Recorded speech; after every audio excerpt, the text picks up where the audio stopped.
On revient maintenant sur la Tunisie. On vous rappelle que l'attentat d'hier vient d'être revendiqué dans un message audio par l'État islamique. On va voir aussi les conséquences pour le tourisme. Et oui, puisque les terroristes visaient très clairement les Occidentaux, les visiteurs étrangers. Un nouveau coup dur peut-être pour l'activité économique du pays. On en parle avec vous, Didier Reynaud, directeur de ProTourisme. Bonjour. Bonjour. Alors, c'est vrai que ça tombe mal cet attentat pour le tourisme tunisien. Est-ce que vous enregistrez déjà des demandes d'annulation de voyages ou tout simplement des coups de fil de voyageurs qui étaient prêts à partir, notamment pour les vacances de Pâques et qui sont inquiets?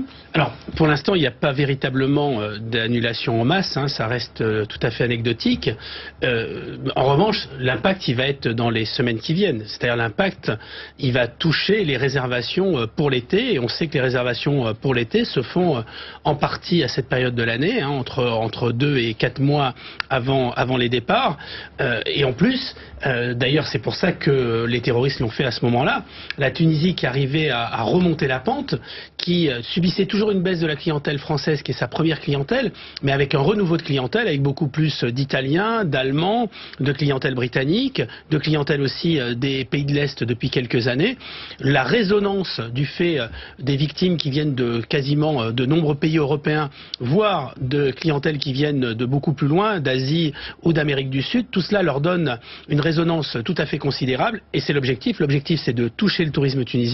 En touchant le tourisme tunisien, de toucher et d'impacter l'économie de la Tunisie, et donc de générer de nouveau de l'instabilité. Il faut savoir que le secteur du tourisme, c'est un secteur qui est fondamental pour le pays, puisqu'environ 1 personne sur 7 vit du tourisme en Tunisie, et à cette période de l'année, il est clair que ça va être très compliqué pour la Tunisie de remonter la pente, mais aussi pour les autres destinations du Maghreb qui seront elles-mêmes impactées du fait d'une association de tous les pays du Maghreb à cette problématique d'attentats terroristes. Alors une question pratique, si des voyageurs voulaient quand même annuler aujourd'hui leur voyage en Tunisie, quels sont leurs droits? Est-ce que le terrorisme est une clause dans un contrat de voyage pour annuler un voyage? Alors la première chose d'abord, c'est que c'est le rôle des agences de voyage. À partir du moment où un touriste n'a pas envie de partir en Tunisie, c'est de lui trouver une destination de substitution. C'est relativement difficile d'ailleurs de trouver des destinations dans les mêmes gammes de prix.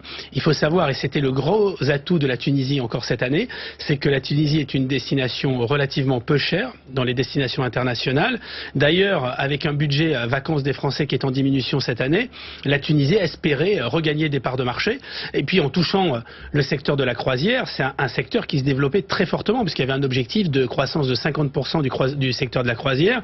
Il faut savoir qu'un croisiériste en moyenne dépense 120 € par jour, même s'il reste à la journée. Donc cet impact, il est véritablement fort, mais il sera encore plus fort sur les réservations pour les clientèles familiales. Très concrètement, là, quelqu'un veut réserver son voyage et doit partir dans les jours qui viennent.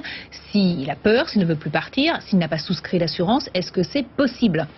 A priori, non. Si vous avez choisi un séjour à Djerba... Comme c'est un cas particulier, les tours opérateurs vont faire preuve de souplesse. Alors ça dépend d'abord des tours opérateurs, des agences de voyage, ça dépend plus de la relation commerciale que de l'obligation commerciale. Ça, c'est une évidence. Maintenant, je le répète, il y aura très peu de gens qui vont annuler. Le gros problème, il est pour les réservations du reste de l'année.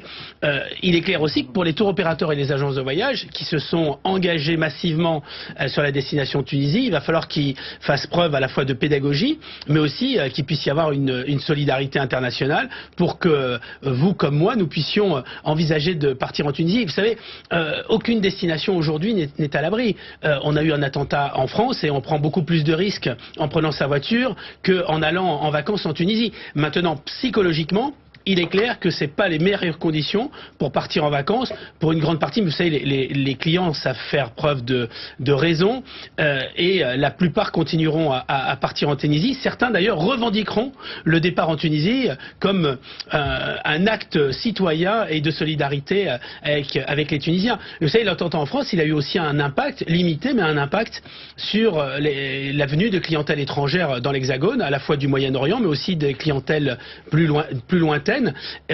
Tout attentat a un impact économique. C'est d'ailleurs l'objectif, et leur objectif, de leur point de vue, est réussi, déstabilisé. Vous avez des cas de figure différents. Par exemple, au Maroc, le Maroc a une diversification de ses clientèles, et donc le Maroc est moins impacté. En revanche, quand on regarde l'Égypte, l'Égypte ne s'est pas vraiment remise des attentats qui ont eu lieu il y a quelques années. Le problème, c'est pas seulement un attentat.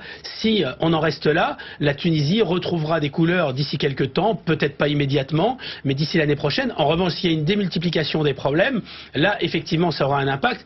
Tant que les problèmes de crise géopolitique en Libye, à proximité, ne seront pas résolus, on aura toujours une incertitude. Merci beaucoup Didier Arinaud, donc directeur de ProTourisme, d'être venu sur le plateau de BFM TV.